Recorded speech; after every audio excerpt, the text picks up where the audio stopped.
नमस्कार viewers, path finders bye अन academy के YouTube channel पर स्वागत है। आप सभी को पता है कि 2020 गलवान इंसिडेंट के बाद इंडिया चाइना के रिलेशंस अपने लोएस्ट लेवल पे पहुंच चुके थे। रिलेशंस में काफी ज्यादा डेटोरिएशन देखने को मिला और उसके बाद से कॉन्स्टेंटली चाइना इंडिया को प्रोवोक करना चाहा बॉर्डर के ऊपर। लेकिन अचानक पिछले 2-3 वीक से ये देखने को मिल रहा है कि चाइना अचानक भारत के साथ अपने रिलेशंस को काफी ज्यादा इंप्रूव करना चाहता है, स्टेबल करना चाहता है। इनफैक्ट चाइना के जो फॉरेन मिनिस्टर हैं वांगी, उन्होंने चाइना के पार्लियामेंट में दिए गए स्पीच में कहा था कि let the elephant and dragon dance together with each other. तो उन्होंने क्लियरली इंडिया के साथ अपने रिलेशंस को वापस से सुधारने का प्रयास किया। उन्होंने कहा कि हमें भारत के साथ मिलकर 21वीं सेंचुरी को एशियन सेंचुरी बनाने की काम करनी चाहिए। तो ये जो चाइना का अचानक इंडिया के प्रति प्यार जाग गया है, इंडिया के साथ एक अच्छे रिलेशंस को करने की बात कही जा रही है। ऐसा क्या हो गया पिछले 2-3 वीक में कि China has completely taken a U turn? इसका एक लाइन में आंसर हो सकता है एस जयशंकर जी की विदेश नीति। एस जयशंकर जी की जो फॉरेन पॉलिसी है, उसी का नतीजा है कि आज चाइना जैसे एग्रेसिव कंट्री को भी we are making it fall in our own line. तो आज एस जयशंकर जी जिस तरीके से चाइना को मैच्योरली प्रैग्मेटिकली हैंडल किए हैं, उसका ये नतीजा आया है कि चाइना आज भारत के साथ अपने रिलेशन को बढ़ाना चाहता है। अब आखिरकार एस जयशंकर जी ने ऐसा किया क्या? तो एस जयशंकर जी ने काफी ज्यादा क्लियर तरीके से दो चीजें की। एक तो उन्होंने कोऑपरेशन की बात की और दूसरी तरफ उन्होंने बैलेंसिंग किया बहुत अच्छे से। कोऑपरेशन का मतलब कि एस जयशंकर जी हमेशा से कहें कि हमें चाइना के साथ रिलेशन अच्छा चाहिए। इनफैक्ट उन्होंने कहा कि इंडिया चाइना के रिलेशन के बीच में 3M होना चाहिए: mutual sensitivity, mutual respect and mutual growth. तो एस जयशंकर जी ने कभी ये नहीं कहा कि चाइना के साथ हमें किसी तरीके से कोई खतरा है या चाइना के साथ हमें किसी तरीके का प्रॉब्लम क्रिएट करना है। No, we should work together with China. लेकिन दूसरी तरफ एस जयशंकर जी को ये पता था कि चाइना बातचीत से बात नहीं मानता है, चाइना इस तरीके से चीजें नहीं समझता है। बिकॉज सेम चीज डॉक्टर नेहरू ने भी किया था जब उन्होंने कहा था हिंदी चीनी भाई भाई, बट उस समय कोई फायदा नहीं हुआ। चाइना 1962 का वॉर किया अक्साई चीना। इसलिए एस जयशंकर जी इस कोऑपरेशन के बातचीत के साथ साथ अपने जो बैलेंसिंग इंपेरेटिव्स हैं, उसको भी वो काफी अच्छे से कर रहे हैं। बैलेंसिंग का मतलब कि चाइना को उसी के शब्द में समझाना जिसमें वो समझना चाहता है। इसलिए चाइना के साथ भारत जो है वो हार्ड पावर को भी यूज कर रहा है, सॉफ्ट पावर के थ्रू कोऑपरेशन की बात कर रहा है, तो दूसरे थ्रू हार्ड पावर के थ्रू बैलेंसिंग की बात कर रहा है। और बैलेंसिंग के तहत इंडिया अमेरिका के साथ अपने रिलेशंस को बेटर कर रहा है, जापान के साथ अपने रिलेशंस को बेटर कर रहा है, आसियान कंट्रीज के साथ रिलेशन को बेटर कर रहा है, यूरोपियन यूनियन के साथ अपने रिलेशंस को बेटर कर रहा है। तो ये जो एस जयशंकर जी की विदेश नीति है, where he is talking with China on one hand and second he is trying to make a coalition of countries together to balance China, तो इसकी वजह से चाइना के लिए और ज्यादा प्रॉब्लम क्रिएट हो सकता है। और इसी का नतीजा है कि आज चाइना जो है वो फाइनली इंडिया के साथ अब रिलेशंस को बेटर करने का प्रयास कर रहा है। इसी में एक बहुत बड़ा डेवलपमेंट सामने आते हुए नजर आ रहा है कि फिलीपींस ने भारत को इनविटेशन दिया है कि Bharat should join the squad initiative to counter world's biggest navy in South China Sea. मतलब फिलीपींस ने इंडिया को एक तरीके से प्रस्ताव दिया है कि आप आइए, स्क्वाड सदस्य बनिए, सो दैट हम मिलके दुनिया की सबसे बड़ी नेवी जो कि चाइना है उसको साउथ चाइना सी में हम काउंटर कर सकते हैं। अगर भारत स्क्वाड को ज्वाइन करता है तो ये बहुत बड़ी डेवलपमेंट हो सकती है, बिकॉज ऑलरेडी आपको पता है कि भारत क्वाड का तो मेंबर है ही। अब अगर स्क्वाड का भी मेंबर होता है तो ये चाइना के लिए बहुत ज्यादा प्रॉब्लम आने वाले समय में क्रिएट कर सकता है। तो न्यूज देखिए क्या आ रहा है कि the Philippines has urged India to join the squad alliance alongside US, Australia and Japan. तो इस समय स्क्वाड अलायंस में ऑलरेडी ये 3 कंट्री शामिल हैं: US, Australia, Japan, along with obviously Philippines. और ये जो स्क्वाड अलायंस है, इसका जो काम है ये है चाइना का जो एग्रेसिव एक्सपेंशन हो रहा है साउथ चाइना सी में, उसको रोकना है। इसके लिए फिलीपींस ने इंडिया को प्रस्ताव दिया है कि आप भी स्क्वाड अलायंस को ज्वाइन करें।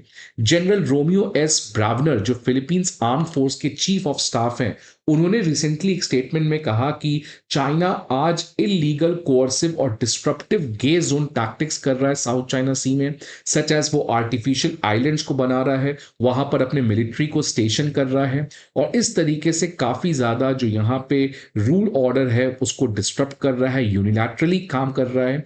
इसके लिए इंडिया और साउथ कोरिया को स्क्वाड अलायंस में आना चाहिए सो दैट हम मिलके चाइना का ये जो इलीगल कोर्सिव टैक्टिक्स है इसको हम कंपीट कंट्रोल कर सके। इनफैक्ट जनरल ब्रावनर ने बहुत ही पब्लिकली आउटराइटली कहा कि हम दोनों का एक ही कॉमन एनिमी है and I am not afraid, मैं डरता नहीं हूं इस बात को कहने के लिए कि वो कॉमन एनिमी हम दोनों कंट्री का चाइना है। इसीलिए we should not delay it, rather हम लोग को एक साथ कोलैबोरेट करके और ज्यादा अपने पार्टनरशिप को स्ट्रेंथन करना चाहिए।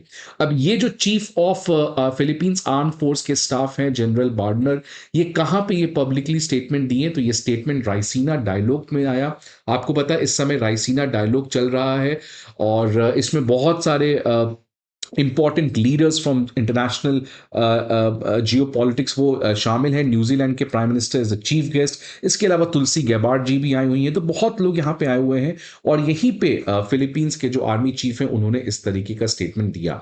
आज इसको हम लोग और ज्यादा डिटेल में बात करेंगे कि आखिरकार स्क्वाड अलायंस है क्या और स्क्वाड क्वाड से अलग कैसे होता है, बट इसके लिए हमें एक बात समझना जरूरी है कि अनअकैडमी आईएएस जो है वो कुछ फ्री इनिशिएटिव्स आपके लिए लेके आया है जिसमें प्रीवियस ईयर क्वेश्चंस होंगे, करंट अफेयर एनालिसिस हो गए और प्रीलिम्स मॉक टेस्ट हो गए।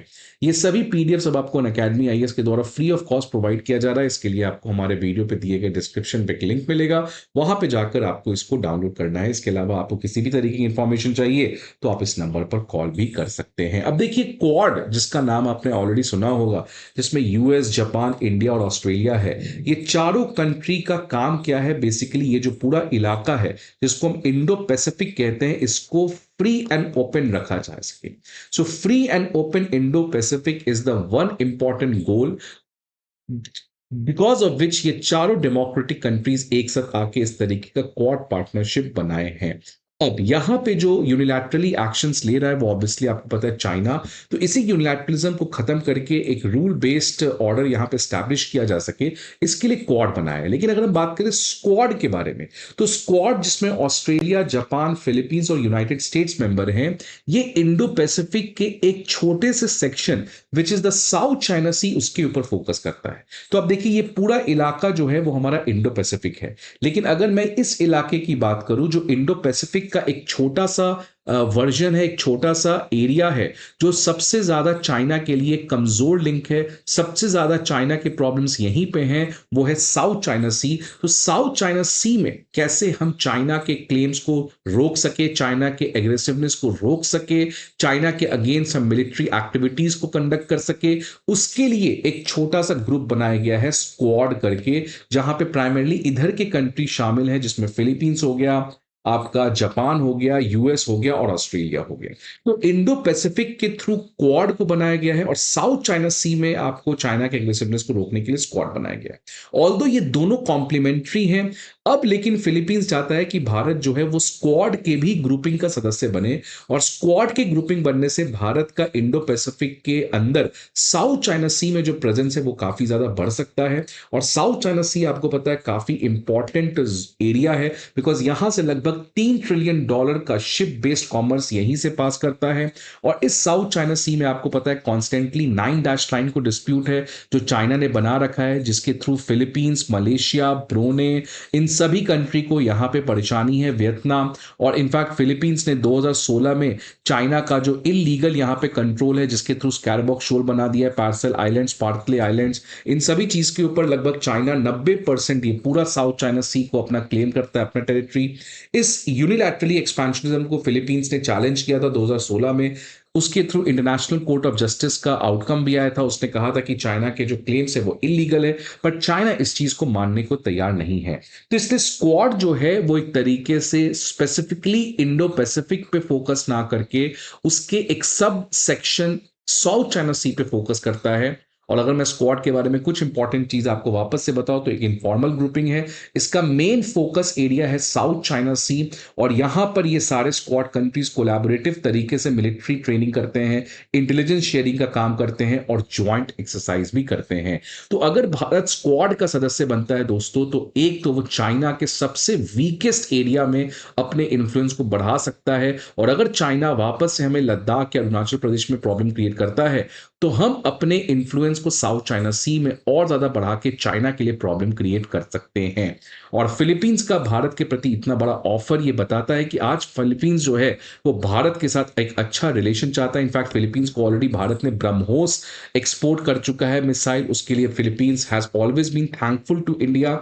लेकिन फिलीपींस के जो आर्मी चीफ उन्होंने कहा है कि आने वाले समय में हम और ज्यादा मिलिट्री सिस्टम्स और डिफेंस प्लेटफॉर्म्स इंडिया से खरीदने जा रहे हैं। तो फिलीपींस और भारत का रिश्ता यहाँ पे अच्छा बनते हुए नजर आ रहा है। तो साउथ चाइना सी में इस तरीके से भारत अपने आप को स्क्वाड ज्वाइन करके वो इक्का खेल सकता है जिसके लिए इंडिया वेट कर रहा था। If there is another Galwan then you will be able to India will be able to create problem for China in South China C.